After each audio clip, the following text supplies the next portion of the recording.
¿Qué tal? ¿Cómo están amigos y amigas de esta comunidad? Como siempre un gusto, como siempre un placer que nos acompañen, que nos permitan platicar con ustedes precisamente pues de los diversos temas nacionales e internacionales. Y durante los últimos días hemos abordado el del crimen organizado desde esta perspectiva de tratar de entender a quién beneficia la violencia, a quién benefician estas discusiones de narcoestado, de narco presidente que hay detrás precisamente en realidad de todo este gran poder que se mueve de manera subrepticia durante muchas, pero muchas décadas, pero que sabe dar el golpe para golpear, para afectar democracias, para afectar gobiernos, teniendo al narcotráfico como el gran pretexto, la gran justificación. Y hay un tema que por supuesto vamos a abordar a fondo con mi querida Guadalupe Correa, que tiene que ver precisamente sobre el fentanilo. Ustedes saben que la DEA ha señalado al cártel de Sinaloa, a los Chapitos y últimas fechas al Mayo Zambada, como los grandes protagonistas de la producción del mismo. Pero ¿qué hay detrás de esta crisis de fentanilo en Estados Unidos y la llamada guerra contra los cárteles? Mi querida Guadalupe Correa, siempre un placer y un honor platicar contigo, Lupita. ¿Cómo estás? Igualmente, Jesús, siempre un placer y un honor platicar contigo y más de estos temas, ¿no? Que son temas muy delicados y que no podemos simplemente asegurar ciertas cosas porque tienen efectos mucho más allá, ¿no? Creo que la oposición política al gobierno de Andrés Manuel López Obrador ha hecho un papel muy, muy triste y sin saber muchas veces las consecuencias, ¿no? De elevar en el espacio público, pues un tema tan complejo, ¿no? Y bueno, utilizando montajes, mentiras y mucho dinero para pegarle al otro, la campaña sucia. Me recuerda mucho lo que está sucediendo ahorita con el hashtag narcopresidente, narcocandidata. Me recuerda mucho el peligro para México. Campañas burdas, sin sentido, que no tienen contenido, pero que de alguna manera justifican algunos movimientos, ¿no? Justifican y además de todo mantienen una base de apoyo a ciertos candidatos, ¿no? Esas campañas sucias pueden ser muy peligrosas, tal vez no peligrosas para Morena en este caso, ¿no? Creo que las encuestas son bien claras y la oposición ha hecho un papel muy, muy triste. Independientemente de que haya una marcha donde se puedan concentrar visiblemente ciertas personas en un fin de semana, pero el tema de lo que implica, ¿no? Estar alimentando estas narrativas pues son muy, muy perjudiciales para México en muchos sentidos y podemos explicar por qué. Yo te pediría que empezáramos por ahí, queda Lupita, porque estas narrativas son perjudiciales para México. Lo mencionábamos ahorita en la introducción. La DEA constantemente responsabiliza a los cárteles mexicanos y en esta discusión se habla precisamente de un vínculo de los gobiernos mexicanos con el cártel de Sinaloa, pero históricamente se ha sabido que el cártel de Sinaloa está relacionado con las agencias norteamericanas y que esta crisis de fentanilo, a final de cuentas, fue originada, producida, promovida por la propia industria farmacéutica. Por el Ujú. verdadero cártel de la droga son las farmacéuticas. Ellos son el cártel de la droga más grande y más poderoso, porque tienen poder de lobby, tienen un poder económico impresionante, ¿no? Lo que sí es bien interesante es cómo en estas décadas, después de la declaración de la guerra contra las drogas de los Estados Unidos, el siglo pasado, pues se genera toda una idea de que el narcotráfico es el poder detrás de todo, ¿no? Y esto justifica una mayor presencia ahora hasta militar, incluso militar, pero antes con todas las agencias, principalmente la DEA, la Agencia Antinarcóticos de Estados Unidos, que más que una agencia antidrogas pareciera ser una agencia de control más allá de las fronteras de los Estados Unidos, de control geopolítico y de recursos geoestratégicos. ¿Por qué? Porque ¿qué ha logrado la DEA en esta década? Absolutamente nada. Cada vez hay más acceso a las drogas en los Estados Unidos, se distribuye con más facilidad, todo el mundo la puede comprar. Hay lugares como Kensington, como Skid Row, como Camden, New Jersey. Las principales ciudades tienen mercados abiertos de droga. Entonces, cómo llegan a los Estados Unidos es una cosa, y cómo se distribuyen, y en las narices de quién se está distribuyendo, de la policía, de los diferentes estados, de las diferentes ciudades. Cómo puede imaginar uno que la DEA, ¿para qué está entonces, no? ¿Y por qué sigue recibiendo tanto financiamiento? También se pone en duda, ¿no? Todos estos procesos de la estrategia Kingpin ir por las cabecillas de los carteles. ¿Qué se ha logrado? Que cada vez los adictos en los Estados Unidos tengan más adictos, tengan más droga y tengan ahorita un problema que generaron esta crisis de los opioides. Ahora, con su nombre, la crisis del fentanilo, ¿quién la generó? Pues la generaron las farmacéuticas, el verdadero cártel de la droga más grande, porque además se utiliza mal el término, aunque me dicen, no, pero es un cartel, porque la historia, sí, pero ¿qué es un cartel? O sea, realmente estamos hablando, por ejemplo, de la OPEP. Ese es un cartel, donde pocas empresas por diferentes cuestiones se unen para decidir cuál va a ser la cantidad que van a producir y eso, calculando el precio, les va a dar las mayores beneficios, van a operar como un monopolio. Que hay incentivos para romper ese cartel? Los hay, pero ese es un cartel. Entonces, si estamos hablando de grupos que supuestamente se pelean en la plaza, pues ¿cómo estamos hablando de carteles? No se sientan a la mesa a decir cuánto voy a producir para que el precio sea más grande. Por eso está mal. El verdadero cartel de la droga son las compañías farmacéuticas. Pero lo que sí es cierto es que la política antinarcóticos de los Estados Unidos se ha utilizado para controlar territorios y recursos de otros países, porque se tiene muy bien conocido el territorio y también se presiona a políticos de todos los partidos, de todos los países donde la DEA tiene operaciones y a todos niveles también, ¿no? Entonces, hay toda una serie de cuestiones que a mí me llaman mucho la atención, desde el asesinato aparente del cardenal Posadas Ocampo por el narcotráfico, se empieza a ver desde ahí, se empieza a ver un intento de las agencias de los Estados Unidos, de los medios de Estados Unidos, para dar esta imagen de que los narcotraficantes son sumamente poderosos. Si nosotros recordamos la historia del Chapo Guzmán y vemos quiénes han sido estos grandes capos, pues se nos hace extraño, ¿no? Que dominen territorios tan grandes, que dominen elecciones, que realmente pongan y quiten políticos. Recuerdo el juicio de Genaro García Luna y varias veces Mm. dije esto y lo platicamos en una ocasión sin cuestiones maniqueas ni partidos políticos. ¿Dónde están las pruebas en el juicio de Genaro García Luna? Es en serio, es en serio. Hay que hacerlo todo y hay que medir todo con la misma vara, porque si no nos van a medir a nosotros con una distinta y podemos tener problemas, ¿no? ¿Qué pasó con el juicio de Genaro García Luna?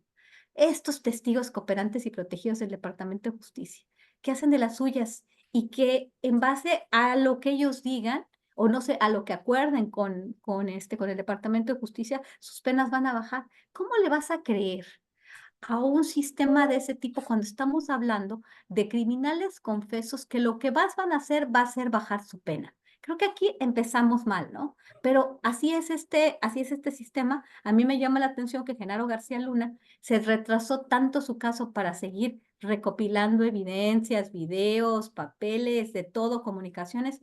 No vimos ninguna de esas pruebas que supuestamente se recopilaron para hacer el expediente más nutrido, ¿no? Y me llama mucho la atención.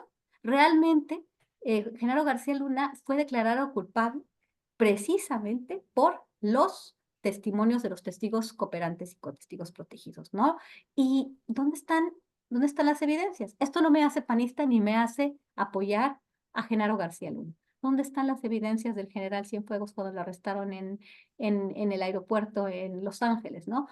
Los políticos de todos los partidos, de acuerdo con las investigaciones de la DEA, todos están vinculados. Por más que estas investigaciones sean nulas, no tengamos evidencia, tengamos puros testimonios de testigos cooperantes o testigos protegidos. En el caso de Salvador Cienfuegos, el documento que dio a conocer el presidente y lo filtró a todos los medios, una investigación realizada con los pies, verdaderamente con los pies. Además, en los textos, ¿qué iba? Que se peda y, o sea, en un imaginario realmente de serie de Netflix, ¿no?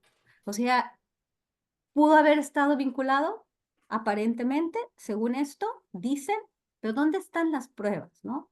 Y esto es bien importante. ¿Por qué? Porque tanto Cienfuegos como García Luna estuvieron muy cerca del FBI, de la DEA, de las agencias estadounidenses y, por ejemplo, en el caso de Salvador Cienfuegos, él hasta fue condecorado por la escuela de la defensa, ¿no? El Centro William J. Perry. O sea, lo condecoraron por su lucha contra las drogas, ¿no? Y luego resultó ser que supuestamente estaba vinculado con un grupo de narcotráfico, pero luego fue regresado. Entonces, ¿qué? todas estas historietas no hacen mucho sentido, no hacen mucho sentido si comprendemos cómo están configuradas estas organizaciones y cuál es la capacidad que realmente tienen. ¿Quién es el Cártel Jalisco Nueva Generación?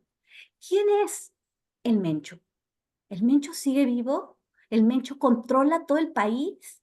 O sea, hay que entender que estamos hablando de grupos militares, paramilitares criminales que probablemente no tienen la estructura que nos imaginamos. No es el Mencho dando órdenes desde su hospital, ¿no? Donde se está haciendo diálisis, donde ya lleva años haciéndose diálisis, pero es el todopoderoso y la organización que le llaman cártel también, que él domina,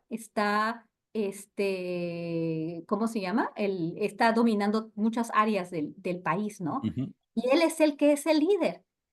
¿De dónde sale esa imaginación, no? Esto parece realmente una serie de Netflix, pero tiene consecuencias muy complicadas. Desde el asesinato de Posadas Ocampo, empieza toda una estrategia por parte de los Estados Unidos para seguir controlando el territorio de las Américas, la doctrina Monroe. Decir, bueno, aquí todos están vinculados, los presidentes están vinculados con narcos, yo los puedo pedir que me extraditen a estas personas para tener más información de políticos corruptos, de que hay corrupción, ujú, de que hay un sistema de procuración de justicia muy débil, que hay instituciones absolutamente débiles, eso no se juzga, pero están vinculados todos los grupos y todo lo que está sucediendo en las elecciones a narcotráfico. Esto es peligrosísimo, peligrosísimo. ¿Por qué? Porque Estados Unidos constantemente, por ejemplo, Donald Trump, los va hombres mexicanos que ujú. su gobierno no puede hacer nada, vamos entonces a mandar a nuestros hombres. Y ese es el discurso que ahorita está permeando en todas las esferas del Partido Republicano. Los principales candidatos en todos los puestos, las principales figuras políticas, están hablando de una guerra contra los carteles, están hablando de no nada más, y esto lo han hecho por años, tratar de denominar a los carteles mexicanos como organizaciones terroristas internacionales. Y no lo han podido hacer porque el contraargumento es decir, es que ellos son, estos carteles, su principal agenda es económica, pero ahora no. Ahora nosotros estamos diciendo que la agenda es política, les estamos haciendo la tarea.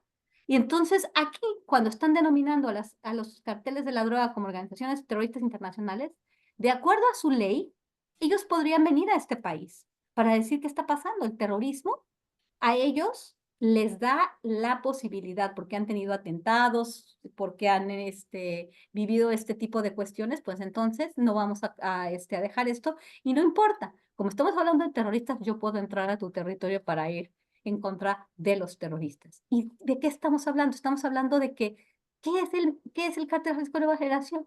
¿Quiénes son los chapitos? Cualquier grupo que enciende coches, que se dedica a extorsión, que se dedica al secuestro. ¿De qué estamos hablando? Y ahorita están los estadounidenses desde el año pasado, ya tiene tiempo, pero desde el año pasado muy fuerte, ¿no? Declarar la guerra contra los carteles, mandar a las tropas a territorio mexicano, con ninguna pena, toda la violación de la soberanía del país, en el sentido de que se vincula la capacidad de los carteles a las elecciones. Y ya tenemos el objetivo político que los estadounidenses estaban buscando para poder denominar a los carteles mexicanos como organizaciones terroristas internacionales para tener esa justificación, porque estamos hablando ya de un fenómeno político, no estamos hablando simplemente, más bien, de incentivos políticos, no solamente de incentivos económicos. Hay que tener muchísimo cuidado. Fíjate que este punto que planteas, Lupita, es trascendental. Es decir, entender que la propia detención de Genaro García Luna, de la propia detención de General Cienfuegos, incluso de este Claro. discurso por parte de las autoridades norteamericanas, no tiene una finalidad de combatir el narcotráfico, ni mucho menos, sino de seguir sometiendo a México con la narrativa, la clásica narrativa, de que los cárteles son los grandes villanos de toda esta historia, cuando, como bien lo señalabas, si hablamos de cárteles como tal, nos los vamos a encontrar en el Gran Capital, nos vamos a encontrar del otro lado incluso de la frontera, pero en una oficina de Wall Street. Exactamente, exactamente, pero nuestros reporteros, que también a todos les encanta decir que los chapitos y que saben dónde está cada uno de los chapitos y que saben y quieren decir dónde y cómo controlan territorios y cómo están todas las peleas cuando ni siquiera tienen evidencias de eso.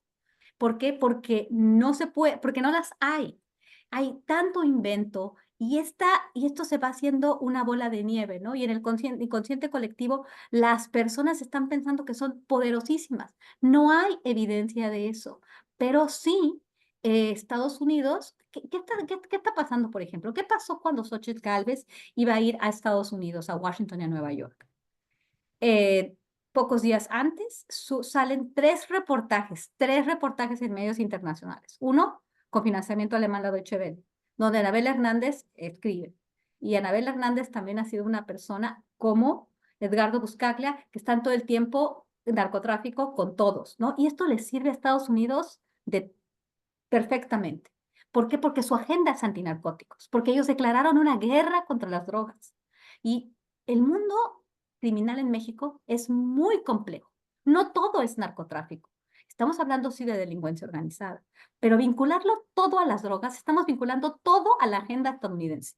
Entonces Estados Unidos, como declaró una guerra contra las drogas, puede utilizar su ejército y puede mandar tropas ahora porque los carteles tienen una agenda política. Se vuelven entes políticos, por lo tanto, las acciones que perpetran son actos de terrorismo y están poniendo en jaque a los estadounidenses.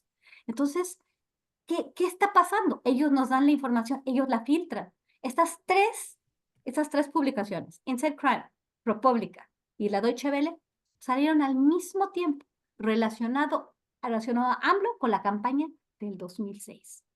O sea, ya se dijeron todas las cosas que se tenían que decir en ese sentido. Ya agotamos el tema. Pero fueron tres medios internacionales al mismo tiempo. ¿Con información de quién? ¿Alguien se las filtró de una agencia? ¿Qué fue lo que pasó? Porque los tres medios salieron con la misma gran noticia, que fue utilizada obviamente por la oposición y ya tenemos el hashtag, ¿no? Narcopresidente. Y estamos poniendo en duda todas y cada una de nuestras instituciones. Se puso en duda la institución más importante en el tema de la seguridad del presidente que declara la guerra contra las drogas, Genaro García Luna. Se pone en duda al secretario de la Defensa Nacional, a Salvador Cienfuegos, y ahora se pone en duda al presidente. Hace mucho sentido entonces lo que dice Donald Trump. Los mexicanos no pueden con sus bad hombres, entonces yo voy a mandar a mis hombres. Y mira, acabo de publicar un artículo en la revista CISAM, de la revista de la UNAM, que es Norteamérica, del CISAN, del Centro de Investigaciones sobre América del Norte en la Universidad Nacional Autónoma de México, sobre este tema. Revisé los contenidos pues de la prensa en general, ¿no? Y entonces vas viendo cómo se va generando la propaganda, cómo a partir de hechos que no son ciertos muchas veces, por ejemplo, lo que hizo Carlos Loret de Mola con con el hombre del pasamontañas. Yo te puedo poner un pasamontañas y te puedo decir, a ver, dime algo, dime qué quiero. Ah, pues ahora la campaña sucia es decir que López Obrador está vinculado con el narco. Y ahora no fue nada más el cártel de Sinaloa, ahora los Zetas. Los Zetas en el 2006 ya, y con Omar Treviño. O sea, que se había hecho más popular. Bueno, Omarcito Treviño, no sé quién era Omar Treviño en ese tiempo, yo ni siquiera lo había escuchado. Yo lo empecé a escuchar mucho después. Sí. Entonces, burdo el reportaje, burdo. ¿Quiénes eran los Zetas en el 2006?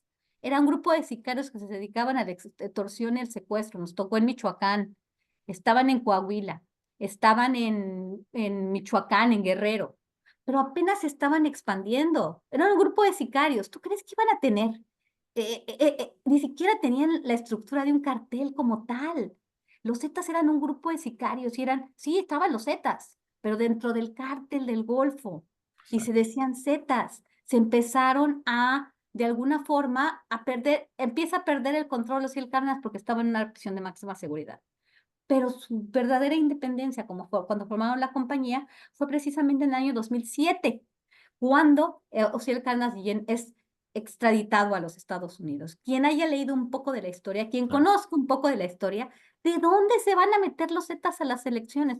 Sí mataron a un candidato, pero después, y Sí. supuestamente, porque no sabemos bien quién mató al ex candidato, a Rodolfo Torrejano. Rodolfo. Sí. Ajá. Entonces, o sea, damos por hecho tantas cosas, que los Zetas, claro que existían los Zetas. Yo nada más por decir que no existían como tal, como un cártel, como la gente se lo cree, y que nunca existieron como tal, porque los Zetas eran un grupo que operaba muy horizontal, eran una corporación criminal que eran más bien varios grupos de varias células que no tenían un liderazgo tan claro como el caso de los cárteles más tradicionales como el cártel de Sinaloa. Pero en este momento ya estamos hablando de otro tipo de estructuras criminales. Cuando hablamos del cártel Jalisco Nueva Generación, que aparece en todos lados y en lugares donde ni siquiera hay plaza de la droga, estamos hablando de otra cosa. Y estamos hablando de que el Mencho con su walkie-talkie está dándoles instrucciones a todos. Pues claro que no, pero siempre, siempre hay comunicadores que saben más que todo el mundo y que te dice dónde está escondido que te dicen yo lo vi, yo lo vi, yo vi al Mencho, yo vi al Mencho, bajó acá a Nuevo Vallarta, ahí estaba, con su familia, yo lo vi, yo lo vi. Y con toda esta propaganda, con todas estas noticias falsas, así construimos, así nos deterioramos como nación y así deterioramos al otro. En la parte de la oposición narcopresidente, el día que vengan a invadirte, el día en que Donald Trump llegue a la presidencia, que no es nada imposible, pues ahí vamos a estar realmente pidiendo perdón. O sea, realmente aquí estamos diciendo, ah, sí, para que pierda la campaña sucia sin narcopresidente. ¿Dónde están las pruebas? No existe una sola prueba. Yo te puedo poner unas montañas y me puedes decir, yo le di dinero del narco a Lupita. No, y como dices, solamente literal es pegarle a los libros, o sea, es una cuestión de sentido común, incluso, como bien señalas, ni siquiera tienes que haber leído, por ejemplo, tus grandes trabajos sobre los Zetas de Juan Alberto Cedillo, de más que han estado investigando desde hace años, sino es una cuestión de que metas en Google, veas los Zetas y te van a aparecer precisamente que en el 2006 en dónde estaban, cómo operaban y eran brazo armado de quien no tenían el peso para financiar ninguna Claro, y menos campaña. una campaña presidencial, por Exactamente, favor. O sea, y además de todo, ¿quién es el centro? Andrés Manuel López, pero que somos tontos. Es claro. realmente un insulto a la inteligencia el que salgan tres medios de comunicación con una sarta de tonterías, porque la verdad, realmente eso de la campaña de López Obrador, del chofer, bueno, básicamente, ¿y dónde están las pruebas? Se hizo la investigación. ¿Quién le dio a estos medios esa información? ¿Y por qué la presentaron al mismo tiempo? ¿Y cuál es la agenda de los Estados Unidos? Y estamos siguiendo esa agenda. La oposición está perfectamente dándole todas las herramientas a los republicanos para decir organización terrorista internacional. Ellos se dedican a financiar elecciones. ¿Por qué hay tanta violencia en las elecciones? A ver, vamos a ver por qué hay tanta violencia en las elecciones. ¿Porque el narcotráfico domina las elecciones? ¿O porque hay mucha descomposición? Sí. Y esta descomposición se tiene que entender. ¿Estamos hablando de delincuencia organizada? Sí. ¿Estamos hablando de narcotráfico? No necesariamente. Y posiblemente cuando estamos hablando de narcotráfico es solamente una pequeña parte. ¿Por qué? Porque la delincuencia organizada va mucho más allá del narcotráfico en México. Obviamente hay corrupción, obviamente hay ratería, obviamente hay cohecho. O sea, cuando tres o más personas se juntan para cometer un ilícito, estamos hablando de delincuencia organizada.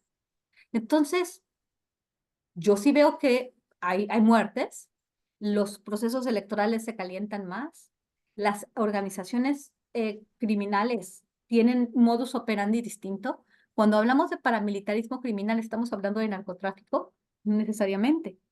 Pero ¿por qué tenemos y periodistas muy experimentados, estadounidenses, de grandes medios de comunicación, y siguen con las historias de narquillos y narcos y de policías y ladrones?